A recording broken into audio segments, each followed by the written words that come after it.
ನಮಸ್ಕಾರ. ಮುಖ್ಯಾಂಶಗಳು. ಮಹಾತ್ಮ ಗಾಂಧಿ ಪುಣ್ಯತಿಥಿ, ದೇಶಾದ್ಯಂತ ಹುತಾತ್ಮರ ದಿನ ಆಚರಣೆ. ಗುಜರಾತ್ನ ಸೂರತ್ ಹಾಗೂ ದಂಡಿಯಲ್ಲಿ ವಿವಿಧ ಕಾರ್ಯಕ್ರಮಗಳಲ್ಲಿ ಪ್ರಧಾನಿ ಭಾಗಿ. ಕೊಡಗು ಜಿಲ್ಲೆಯಲ್ಲಿ ನಿರಾಶ್ರಿತರಿಗೆ ಗುಣಮಟ್ಟದ ಮನೆ ನಿರ್ಮಿಸಿ ಶೀಘ್ರ ವಿತರಿಸಲು ಅಧಿಕಾರಿಗಳಿಗೆ ಮುಖ್ಯಮಂತ್ರಿ ಎಚ್ ಡಿ ಕುಮಾರಸ್ವಾಮಿ ಸೂಚನೆ. ಬೆಂಗಳೂರಿನಲ್ಲಿ ಜೆಡಿಎಸ್ ಕಾರ್ಯಕಾರಿಣಿ, ಲೋಕಸಭೆ ಚುನಾವಣೆ ಸಿದ್ಧತೆ ಸೇರಿ ಪ್ರಮುಖ ವಿಷಯಗಳ ಚರ್ಚೆ.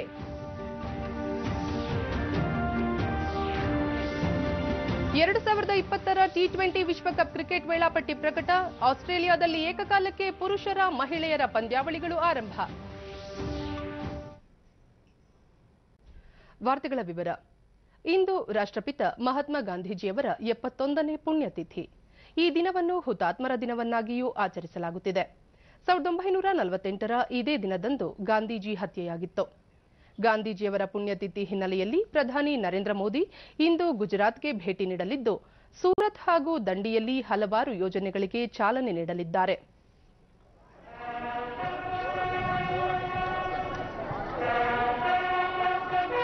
ದೆಹಲಿಯಲ್ಲಿರುವ ರಾಷ್ಟ್ರಪಿತ ಮಹಾತ್ಮ ಗಾಂಧೀಜಿಯವರ ಸಮಾಧಿ ಸ್ಥಳ ರಾಜ್ಘಾಟ್ಗೆ ರಾಷ್ಟ್ರಪತಿ, ಉಪರಾಷ್ಟ್ರಪತಿ, ಪ್ರಧಾನಮಂತ್ರಿ, ರಕ್ಷಣಾ ಸಚಿವರು ಭೇಟಿ, ಪುಷ್ಪಗುಚ್ಛವಿರಿಸಿ ನಮನ ಸಲ್ಲಿಕೆ. ರಾಜ್ಘಾಟ್ನಿಂದ ಇದೀಗ ನೇರ ಪ್ರಸಾರ.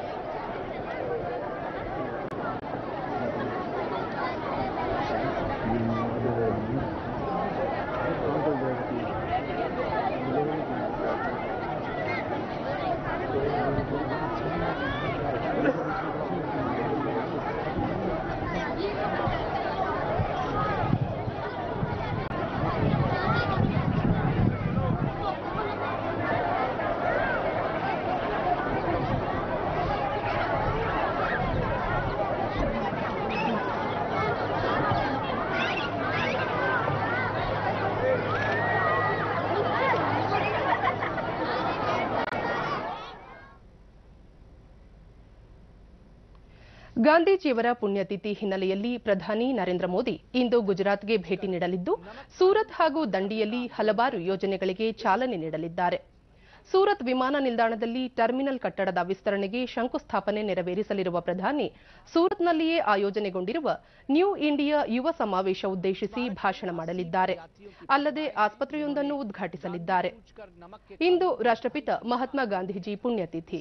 ಇದರ ಅಂಗವಾಗಿ ಪ್ರಧಾನಿ ನರೇಂದ್ರ ಮೋದಿ ಐತಿಹಾಸಿಕ ದಂಡಿಯಲ್ಲಿ ರಾಷ್ಟ್ರೀಯ ಉಪ್ಪಿನ ಸತ್ಯಾಗ್ರಹ ಸ್ಮಾರಕವನ್ನು ರಾಷ್ಟ್ರಕ್ಕೆ ಸಮರ್ಪಿಸಲಿದ್ದಾರೆ. ಬ್ರಿಟಿಷರು ಉಪ್ಪಿನ ಮೇಲೆ ವಿಧಿಸಿದ ತೆರಿಗೆಯನ್ನು ವಿರೋಧಿಸಿ ಮಹಾತ್ಮ ಗಾಂಧೀಜಿ 1930ರ ಮಾರ್ಚ್ 12ರಿಂದ ಏಪ್ರಿಲ್ 6ರವರೆಗೆ ಸಬರಮತಿಯಿಂದ ದಂಡಿಯವರೆಗೆ ಉಪ್ಪಿನ ಸತ್ಯಾಗ್ರಹ ನಡೆಸಿದ್ದರು. ಇದರ ನೆನಪಿನಾರ್ಥ ದಂಡಿಯಲ್ಲಿ 110 ಕೋಟಿ ರೂಪಾಯಿ ವೆಚ್ಚದಲ್ಲಿ ರಾಷ್ಟ್ರೀಯ ಉಪ್ಪಿನ ಸತ್ಯಾಗ್ರಹ ಸ್ಮಾರಕ ನಿರ್ಮಿಸಲಾಗಿದೆ. ಸ್ಮಾರಕದಲ್ಲಿ 18 ಅಡಿ ಎತ್ತರದ ಗಾಂಧೀಜಿ ಪ್ರತಿಮೆ ಇದೆ. ಜತೆಗೆ ಉಪ್ಪಿನ ಸತ್ಯಾಗ್ರಹ ರೂಪದಲ್ಲಿರುವ ಗಾಂಧೀಜಿ ಅವರ ಪ್ರತಿಮೆಯೊಂದಿಗೆ ಇನ್ನಿತರೆ 80 ಸತ್ಯಾಗ್ರಹಿಗಳ ಪ್ರತಿಮೆಗಳನ್ನು ನಿರ್ಮಾಣ ಮಾಡಲಾಗಿದೆ. ಸ್ಮಾರಕದ ಬಳಿಯೇ 41 ಸೌರ ವೃಕ್ಷಗಳಿದ್ದು, ಇದರಿಂದ ಪ್ರತಿದಿನ 144 ಕಿಲೋವ್ಯಾಟ್ನಷ್ಟು ವಿದ್ಯುತ್ ಉತ್ಪಾದನೆ ಮಾಡಲಾಗುತ್ತದೆ. ದಂಡಿಯಲ್ಲಿಂದು ಪ್ರಧಾನಿ ಸ್ವತಃ ಉಪ್ಪನ್ನು ತಯಾರಿಸಲಿದ್ದಾರೆ. ಅದಕ್ಕಾಗಿ 12 ಇಂಡಕ್ಷನ್ ಹೀಟರ್ಗಳನ್ನು ಸಿದ್ಧಪಡಿಸಲಾಗಿದ್ದು, ಇದರಲ್ಲಿ ಸಮುದ್ರದ ನೀರು ಹಾಕಿ ಉಪ್ಪನ್ನು ತಯಾರಿಸಲಾಗುತ್ತದೆ. ದಂಡಿಗೆ ಭೇಟಿ ನೀಡುವ ಕುರಿತು ಟ್ವೀಟ್ ಮಾಡಿರುವ ಪ್ರಧಾನಿ ನರೇಂದ್ರ ಮೋದಿ, ಮಹಾತ್ಮ ಗಾಂಧಿ ಉಪ್ಪಿನ ಸತ್ಯಾಗ್ರಹ ನಡೆಸಿದ ನೆನಪಿನಾರ್ಥ ದಂಡಿಯಲ್ಲಿ ಉಪ್ಪಿನ ಸತ್ಯಾಗ್ರಹ ಸ್ಮಾರಕವನ್ನು ಲೋಕಾರ್ಪಣೆ ಮಾಡಲಾಗುತ್ತಿದೆ. ಗಾಂಧೀಜಿ ನೇತೃತ್ವದಲ್ಲಿ ಭಾರತೀಯ ಸ್ವಾತಂತ್ರ್ಯಕ್ಕಾಗಿ ಶ್ರಮಿಸಿದ ಸತ್ಯಾಗ್ರಹಿಗಳಿಗೆ ಇದೊಂದು ಶ್ರದ್ಧಾಂಜಲಿ ಎಂದಿದ್ದಾರೆ. ಮಹಾತ್ಮ ಗಾಂಧೀಜಿಯವರ ಪುಣ್ಯತಿಥಿ ಹಿನ್ನೆಲೆಯಲ್ಲಿ ಇಂದು ದೇಶದ ವಿವಿಧೆಡೆ ಅವರ ಸ್ಮರಣೆ ಹಾಗೂ ಶ್ರದ್ಧಾಂಜಲಿ ಕಾರ್ಯಕ್ರಮ ಹಮ್ಮಿಕೊಳ್ಳಲಾಗಿದೆ. ರಾಷ್ಟ್ರಪತಿ ರಾಮನಾಥ್ ಕೋವಿಂದ್ ಹುತಾತ್ಮರ ಈ ದಿನ ಮಹಾತ್ಮ ಗಾಂಧಿ ಹಾಗೂ ಅಸಂಖ್ಯಾತ ಸ್ವಾತಂತ್ರ್ಯ ಹೋರಾಟಗಾರರ ತ್ಯಾಗ, ಬಲಿದಾನವನ್ನು ಕೃತಜ್ಞತೆಯಿಂದ ಸ್ಮರಿಸುತ್ತೇವೆ ಎಂದು ಟ್ವೀಟ್ ಸಂದೇಶದಲ್ಲಿ ತಿಳಿಸಿದ್ದಾರೆ.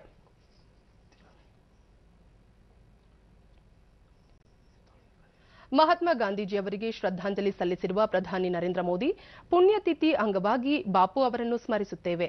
ಅವರು ತೋರಿಸಿದ ಮಾರ್ಗ ಅನುಸರಿಸಲು ನಮ್ಮ ಬದ್ಧತೆಯನ್ನು ಪುನರುಚ್ಚರಿಸುತ್ತೇವೆ. ಅವರ ಮೌಲ್ಯಗಳನ್ನು ಗೌರವಿಸುತ್ತೇವೆ ಎಂದು ಟ್ವೀಟ್ ಮಾಡಿದ್ದಾರೆ.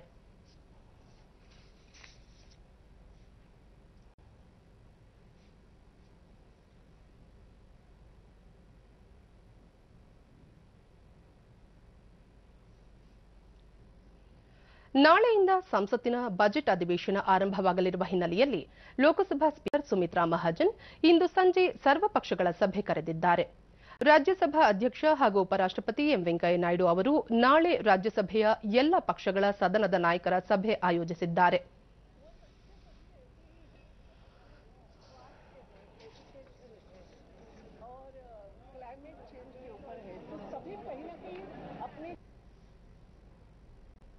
ನಾಳೆ ರಾಷ್ಟ್ರಪತಿ ರಾಮನಾಥ್ ಕೋವಿಂದ್ ಅವರು ಸಂಸತ್ ಭವನದ ಸೆಂಟ್ರಲ್ ಹಾಲ್ನಲ್ಲಿ ಉಭಯ ಸದನಗಳನ್ನು ಉದ್ದೇಶಿಸಿ ಭಾಷಣ ಮಾಡುವ ಮೂಲಕ ಬಜೆಟ್ ಅಧಿವೇಶನಕ್ಕೆ ಚಾಲನೆ ನೀಡಲಿದ್ದಾರೆ.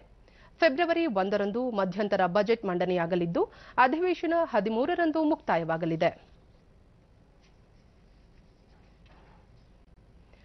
ಕೊಡಗು ಜಿಲ್ಲೆಯಲ್ಲಿ ಅತಿವೃಷ್ಟಿಯಿಂದ ಹಾನಿಗೊಳಗಾದ ಕುಟುಂಬಗಳಿಗೆ ಪುನರ್ವಸತಿ ಕಲ್ಪಿಸುವ ಕಾಮಗಾರಿಗಳ ಪ್ರಗತಿಯ ಕುರಿತು ಮುಖ್ಯಮಂತ್ರಿ ಎಚ್ಡಿ ಕುಮಾರಸ್ವಾಮಿ ನಿನ್ನೆ ಗೃಹ ಕಚೇರಿ ಕೃಷ್ಣಾದಲ್ಲಿ ವಸತಿ ಇಲಾಖೆ ಅಧಿಕಾರಿಗಳ ಜತೆ ಸಭೆ ನಡೆಸಿದರು. ವಸತಿ ಸಚಿವ ಎಂಟಿಬಿ ನಾಗರಾಜ್, ಪ್ರವಾಸೋದ್ಯಮ ಹಾಗೂ ಕೊಡಗು ಜಿಲ್ಲಾ ಉಸ್ತುವಾರಿ ಸಚಿವ ಸಾರಾ ಮಹೇಶ್ ಮತ್ತು ಇನ್ನಿತರ ಹಿರಿಯ ಅಧಿಕಾರಿಗಳು ಭಾಗವಹಿಸಿದ್ದರು. ಸಭೆಯಲ್ಲಿ ಮುಖ್ಯಮಂತ್ರಿ ಕೊಡಗು ಜಿಲ್ಲೆಯಲ್ಲಿ ನಿರಾಶ್ರಿತರಿಗೆ ಮನೆ ನಿರ್ಮಾಣ ಕಾರ್ಯವನ್ನು ತ್ವರಿತಗತಿಯಲ್ಲಿ ಪೂರ್ಣಗೊಳಿಸಬೇಕು ಮತ್ತು ಗುಣಮಟ್ಟ ಕಾಯ್ದುಕೊಳ್ಳುವಂತೆ ಅಧಿಕಾರಿಗಳಿಗೆ ಸೂಚಿಸಿದರು. ಮನೆ ನಿರ್ಮಾಣದ ಜತೆಗೆ ಕುಡಿಯುವ ನೀರು ಹಾಗೂ ಇತರೆ ಮೂಲಭೂತ ಸೌಲಭ್ಯಗಳನ್ನು ಒದಗಿಸುವ ಕಾಮಗಾರಿಗಳನ್ನು ಸಹ ತುರ್ತಾಗಿ ಕೈಗೊಳ್ಳುವಂತೆ ಎಚ್ಡಿ ಕುಮಾರಸ್ವಾಮಿ ಅಧಿಕಾರಿಗಳಿಗೆ ಹೇಳಿದರು. ಬೆಂಗಳೂರಿನಲ್ಲಿ ನಿನ್ನೆ ಜೆಡಿಎಸ್ ಪಕ್ಷದ ರಾಷ್ಟ್ರೀಯ ಕಾರ್ಯಕಾರಿಣಿ ಸಭೆ ನಡೆಯಿತು. ಸಭೆಯ ಬಳಿಕ ಜೆಡಿಎಸ್ ಪಕ್ಷದ ರಾಷ್ಟ್ರೀಯ ಮಹಾಪ್ರಧಾನ ಕಾರ್ಯದರ್ಶಿ ಡ್ಯಾನಿಶ್ ಅಲಿ, ಲೋಕಸಭೆ ಚುನಾವಣೆ ಸಮೀಪಿಸುತ್ತಿದ್ದು ಪಕ್ಷದ ಮೇಲೆ ಹೆಚ್ಚಿನ ಜವಾಬ್ದಾರಿ ಇದ್ದು ಪ್ರಾದೇಶಿಕ ಪಕ್ಷಗಳೊಂದಿಗೆ ಮೈತ್ರಿ ಮಾಡಿಕೊಂಡು ಚುನಾವಣೆಯನ್ನು ಒಟ್ಟಾಗಿ ಎದುರಿಸಲಾಗುವುದು ಎಂದು ಹೇಳಿದರು. ರಾಜ್ಯದಲ್ಲಿ ಕಾಂಗ್ರೆಸ್ ಜತೆಗೆ ಮೈತ್ರಿ ಮಾಡಿಕೊಂಡು ಸರ್ಕಾರ ರಚಿಸಲಾಗಿದ್ದು ಲೋಕಸಭಾ ಚುನಾವಣೆಯಲ್ಲೂ ಈ ಮೈತ್ರಿ ಮುಂದುವರಿಯಲಿದೆ. ಸ್ಥಾನ ಹಂಚಿಕೆ ಸಂಬಂಧ ಕಾಂಗ್ರೆಸ್ ಜತೆಗೆ ಪ್ರಾಥಮಿಕ ಹಂತದ ಮಾತುಕತೆ ನಡೆಸಲಾಗಿದೆ. ಸಚಿವ ಸಂಪುಟದಲ್ಲಿ ಕಾಂಗ್ರೆಸ್ಗೆ 3/2 ಸ್ಥಾನಗಳನ್ನು ನೀಡಲಾಗಿದ್ದು ಲೋಕಸಭೆ ಚುನಾವಣೆಯಲ್ಲೂ ಇದೇ ರೀತಿ ಸ್ಥಾನ ಹಂಚಿಕೆಯಾಗಬೇಕೆಂಬುದು ನಮ್ಮ ಪಕ್ಷದ ನಿಲುವಾಗಿದೆ ಎಂದು ತಿಳಿಸಿದರು.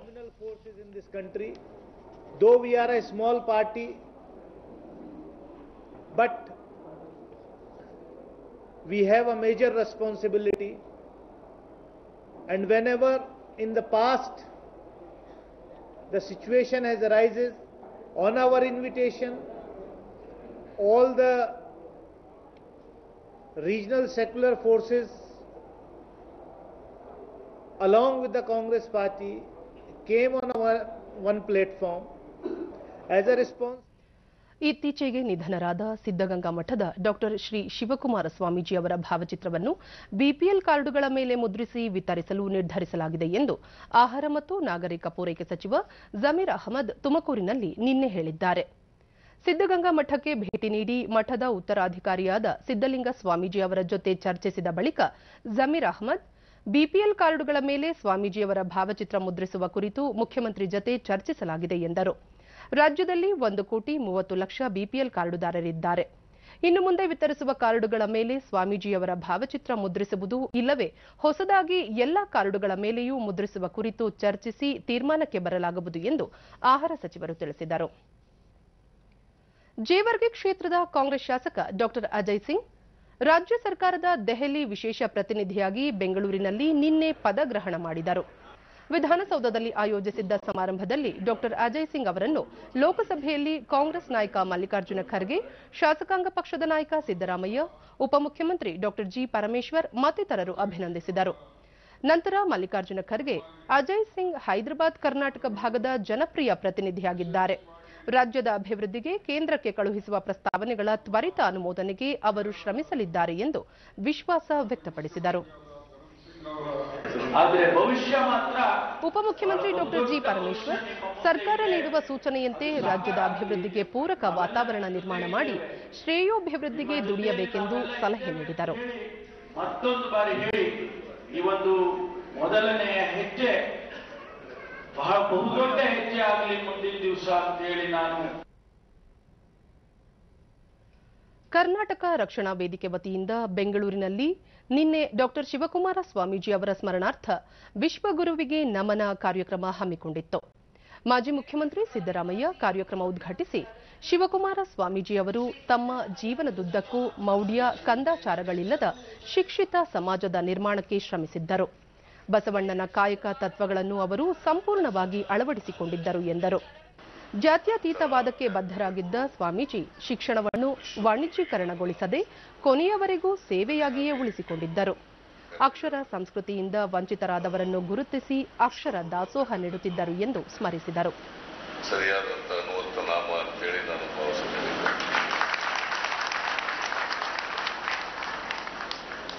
ಬಸವಣ್ಣವರು ಹೇಗೆ ಸಮಾಜದ ಕನಸನ್ನ ಕಂಡಿದ್ರು, ಮೌಢ್ಯ ಕಂದಾಚಾರಗಳಿಲ್ಲದೆ ಇರತಕ್ಕಂಥ ವೈಚಾರಿಕತೆ ಕೂಡಿರ್ತಕ್ಕಂಥ ಸಮಾಜ ನಿರ್ಮಾಣ ಆಗಬೇಕು. ಅದು ಮಾನವ ಧರ್ಮ, ಮನುಷ್ಯನನ್ನ ಪ್ರೀತಿಸೋದು, ಮನುಷ್ಯನನ್ನ ಗೌರವಿಸ್ತಕ್ಕಂಥದ್ದು. ಅದು ಪ್ರತಿಯೊಬ್ಬರಲ್ಲೂ ಕೂಡ ಬಂದಾಗ ಮಾತ್ರ ನಾವು ಜಾತಿ ರಹಿತ, ವರ್ಗರಹಿತ ಸಮಾಜವನ್ನು ನಿರ್ಮಾಣ ಮಾಡಲಿಕ್ಕೆ ಸಾಧ್ಯ. ಅದಕ್ಕೆ ಕುವೆಂಪು ಅವರು ಒಂದು ಮಾತು ಹೇಳ್ತಿದ್ರು, ಪ್ರತಿಯೊಬ್ಬ ಮಗುವೂ ಕೂಡ ಹುಟ್ಟುವಾಗ ವಿಶ್ವಮಾನವನಾಗಿ ಹುಟ್ಟುತ್ತೆ. ಆದರೆ ನಾವು ಬೆಳೀತಾ ಬಹಳ ಜನ ಅಲ್ಪಮಾನವರಾಗ್ಬಿಡ್ತೀವಿ. ಗೃಹ ಸಚಿವ ಎಂಬಿ ಪಾಟೀಲ್, ಶಿವಕುಮಾರ ಸ್ವಾಮೀಜಿ ಅವರನ್ನು ಕರ್ನಾಟಕದ ಮದರ್ ತೆರೇಸಾ ಎಂದರೆ ತಪ್ಪಾಗಲಾರದು. ಅವರು ಬಡ ಹಾಗೂ ಹಿಂದುಳಿದ ಮಕ್ಕಳಿಗೆ ತೋರಿದ ಕರುಣೆ, ಪ್ರೀತಿಗೆ ಬೆಲೆ ಕಟ್ಟಲಾಗದು ಎಂದರು. ಲಕ್ಷಾಂತರ ಬಡ ಮಕ್ಕಳಿಗೆ ಜಾತಿ, ಧರ್ಮ ಇದ್ಯಾವುದೂ ಕೂಡ ಲೆಕ್ಕಿಸದೆ ಆ ಬಡ ಮಕ್ಕಳಿಗೆ ಇವತ್ತು ಆಶ್ರಯ ಕೊಟ್ಟು, ಅವ್ರಿಗೆ ಶಿಕ್ಷಣವನ್ನು ಕೊಟ್ಟು, ಆ ಹಸಿದು ಹೊಟ್ಟೆಗೆ ಅನ್ನವನ್ನ ಕೊಟ್ಟು, ಆ ಲಕ್ಷಾಂತರ ಮಕ್ಕಳ ಜ್ಯೋತಿಯಾಗಿ ಇವತ್ತು ದಿವಸ ಬೆಳಗಿದಂತವ್ರು. ಪೇಜಾವರ ಮಠದ ವಿಶ್ವೇಶತೀರ್ಥ ಸ್ವಾಮೀಜಿ, ಬೇರೆಯವರಿಗೆ ಆಧಾರವಾದ ಬದುಕು ಮಾತ್ರ ಸಾರ್ಥಕ ಎನಿಸಿಕೊಳ್ಳುತ್ತದೆ. ಅಂತಹ ಬದುಕು ಡಾಕ್ಟರ್ ಶಿವಕುಮಾರ ಸ್ವಾಮೀಜಿಯವರದ್ದು ಎಂದು ಬಣ್ಣಿಸಿದರು. ಮಹಾದೇವನಲ್ಲಿ ಭಕ್ತಿ, ಮಾನವರಲ್ಲಿ ಪ್ರೀತಿ, ಮಕ್ಕಳಲ್ಲಿ ವಾತ್ಸಲ್ಯ, ಈ ತರದ ವಿಶಾಲವಾದ ದೃಷ್ಟಿಯಿಂದ ನಮ್ಮ ಕರ್ನಾಟಕದ ಜನತೆಗೆ ಸೇವೆ ಸಲ್ಲಿಸಿದ ನಮ್ಮ ಶಿವಕುಮಾರ ಸ್ವಾಮಿಗಳ ಈ ಒಂದು ಅದ್ಭುತವಾದ ಸೇವೆ. ಲೋಕಪಾಲ ನೇಮಕಾತಿಗೆ ರಚಿಸಲಾಗಿರುವ 8 ಸದಸ್ಯರ ಶೋಧನಾ ಸಮಿತಿಯ ಮೊದಲ ಸಭೆ ದೆಹಲಿಯಲ್ಲಿ ನಿನ್ನೆ ನಡೆಯಿತು. ಸುಪ್ರೀಂ ಕೋರ್ಟ್ನ ನಿವೃತ್ತ ನ್ಯಾಯಮೂರ್ತಿ ರಂಜನ್ ಪ್ರಕಾಶ್ ದೇಸಾಯಿ ನೇತೃತ್ವದ ಸಮಿತಿ ಲೋಕಪಾಲ ನೇಮಕಾತಿ ಪ್ರಕ್ರಿಯೆ ಅಂತಿಮಗೊಳಿಸಿ ಸಂಭಾವ್ಯರ ಪಟ್ಟಿಯೊಂದನ್ನು ಕೇಂದ್ರ ಸರ್ಕಾರಕ್ಕೆ ಕಳುಹಿಸಿ ಶಿಫಾರಸು ಮಾಡಲಿದೆ. 4 ತಿಂಗಳ ಹಿಂದೆಯೇ ಕೇಂದ್ರ ಸರ್ಕಾರ ಲೋಕಪಾಲ ಶೋಧನಾ ಸಮಿತಿ ರಚನೆ ಮಾಡಿತ್ತು. ಸೆನ್ಸೆಕ್ಸ್ ಮುಂಬೈ ಷೇರುಪೇಟೆಯ ಆರಂಭಿಕ ವಹಿವಾಟಿನಲ್ಲಿ ಷೇರು ಸಂವೇದಿ ಸೂಚ್ಯಂಕ ಸೆನ್ಸೆಕ್ಸ್ 188 ಅಂಕಗಳ ಏರಿಕೆಯೊಂದಿಗೆ 35,781ರಲ್ಲಿತ್ತು. ರಾಷ್ಟ್ರೀಯ ಸಂವೇದಿ ಸೂಚ್ಯಂಕ ನಿಫ್ಟಿ 56 ಅಂಕ ಏರಿಕೆಯೊಂದಿಗೆ 10,704ರಲ್ಲಿತ್ತು. ಅಂತಾರಾಷ್ಟ್ರೀಯ ಮಾರುಕಟ್ಟೆಯಲ್ಲಿ ಡಾಲರ್ ಎದುರು ರೂಪಾಯಿ ಮೌಲ್ಯ 25 ಪೈಸೆ ಇಳಿಕೆಯೊಂದಿಗೆ 71.36ರಲ್ಲಿತ್ತು. ಅಂತಾರಾಷ್ಟ್ರೀಯ ಕ್ರಿಕೆಟ್ ಸಮಿತಿ ಐಸಿಸಿ 2020ರಲ್ಲಿ ಆಸ್ಟ್ರೇಲಿಯಾದಲ್ಲಿ ನಡೆಯಲಿರುವ ಟಿ20 ವಿಶ್ವಕಪ್ ಟೂರ್ನಿಯ ಕಾರ್ಯಕ್ರಮ ಪಟ್ಟಿ ಪ್ರಕಟಿಸಿದೆ. ಮೊದಲ ಬಾರಿಗೆ ಪುರುಷರ ಹಾಗೂ ಮಹಿಳೆಯರ ಆವೃತ್ತಿಯ ಟಿ20 ವಿಶ್ವಕಪ್ ಪಂದ್ಯಾವಳಿಗಳು ಏಕಕಾಲಕ್ಕೆ ಒಂದೇ ದೇಶದಲ್ಲಿ ಮತ್ತು ಒಂದೇ ವರ್ಷ ನಡೆಯುತ್ತಿವೆ. 2020ರ ಫೆಬ್ರವರಿ 21ರಿಂದ ಮಾರ್ಚ್ 8ರವರೆಗೆ ಮಹಿಳೆಯರ ಪಂದ್ಯಾವಳಿ ನಡೆಯಲಿದ್ದು, ಅಂತಾರಾಷ್ಟ್ರೀಯ ಮಹಿಳಾ ದಿನಾಚರಣೆಯಂದು ಫೈನಲ್ ಪಂದ್ಯ ಜರುಗಲಿದೆ. ಭಾರತದ ಆಟಗಾರ್ತಿಯರು ಎ ಗುಂಪಿನಲ್ಲಿ ಆಸ್ಟ್ರೇಲಿಯಾ, ಶ್ರೀಲಂಕಾ, ನ್ಯೂಜಿಲೆಂಡ್ ಹಾಗೂ ಅರ್ಹತಾ ಹಂತದ ಒಂದು ತಂಡದ ಜತೆ ಸ್ಥಾನ ಪಡೆದಿದ್ದಾರೆ. ಇನ್ನು ಪುರುಷರ ಟೂರ್ನಿ ಅಕ್ಟೋಬರ್ 18ರಿಂದ ನವೆಂಬರ್ 15ರವರೆಗೆ ನಡೆಯಲಿದೆ. ಭಾರತ ತಂಡ ಬಿ ಗುಂಪಿನಲ್ಲಿ ಇಂಗ್ಲೆಂಡ್, ದಕ್ಷಿಣ ಆಫ್ರಿಕಾ, ಆಫ್ಘಾನಿಸ್ತಾನ್ ಮತ್ತು ಅರ್ಹತಾ ಹಂತದಿಂದ ಅರ್ಹತೆ ಪಡೆಯುವ 2 ತಂಡಗಳ ಜತೆ ಸ್ಥಾನ ಹೊಂದಿದೆ. ಕೊನೆಯಲ್ಲಿ ಮತ್ತೊಮ್ಮೆ ಮುಖ್ಯಾಂಶಗಳು. ಮಹಾತ್ಮ ಗಾಂಧಿ ಹುತಾತ್ಮರ ದಿನ ಆಚರಣೆ, ಗುಜರಾತ್ನ ಸೂರತ್ ಹಾಗೂ ದಂಡಿಯಲ್ಲಿ ವಿವಿಧ ಕಾರ್ಯಕ್ರಮಗಳಲ್ಲಿ ಪ್ರಧಾನಿ ಭಾಗಿ.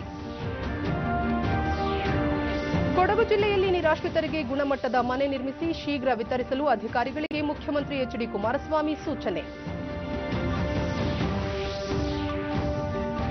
ಬೆಂಗಳೂರಿನಲ್ಲಿ ಜೆಡಿಎಸ್ ಕಾರ್ಯಕಾರಿಣಿ, ಲೋಕಸಭೆ ಚುನಾವಣೆ ಸಿದ್ಧತೆ ಸೇರಿ ಪ್ರಮುಖ ವಿಷಯಗಳ ಚರ್ಚೆ.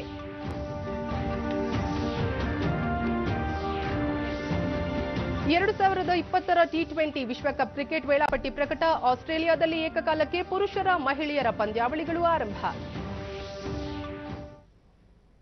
ನಮ್ಮ ಮುಂದಿನ ವಾರ್ತಾ ಪ್ರಸಾರ ಮಧ್ಯಾಹ್ನ 1 ಗಂಟೆಗೆ ಚಂದನದಲ್ಲಿ. ನಮಸ್ಕಾರ.